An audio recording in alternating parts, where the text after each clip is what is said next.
One of the things that I have uppermost in my mind when I teach is that these students have to go out to work after they get their degrees, and I want to really make them equipped to be fantastic employees. So when I teach, it's not just about what's in the textbook, what's in the Corporations Act, what happens in the classroom, what's going to happen on the exam, but actually what will you need when you go out to practice. It's really important to give relevant examples of how the law works. So I will use my own personal experiences in the Magistrates Court, where I've taken personal actions in property law, in contract law, in consumer law. I've used the Freedom of Information Act. I've used the Ombudsman for problems that I had with my mobile phone bill.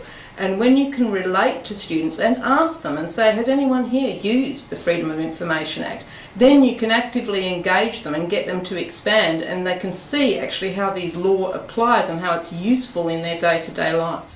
I tend to be more effusive with feedback, i.e. I write more, if they're first year or in the lower years.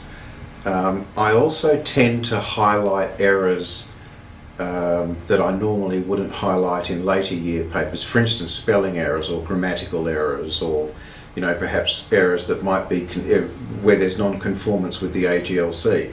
For instance, I might highlight those errors, whereas perhaps I might not in later years. But I do try and be very constructive with the lower years. I actually do take quite a noticeably, if you like, softer line in my feedback and my marking. I do make allowances for the fact that they're in lower years.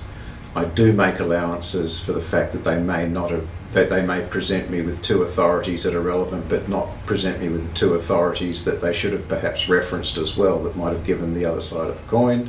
I expect that in later years. By the time corporations law or trusts law rolls around, I expect that.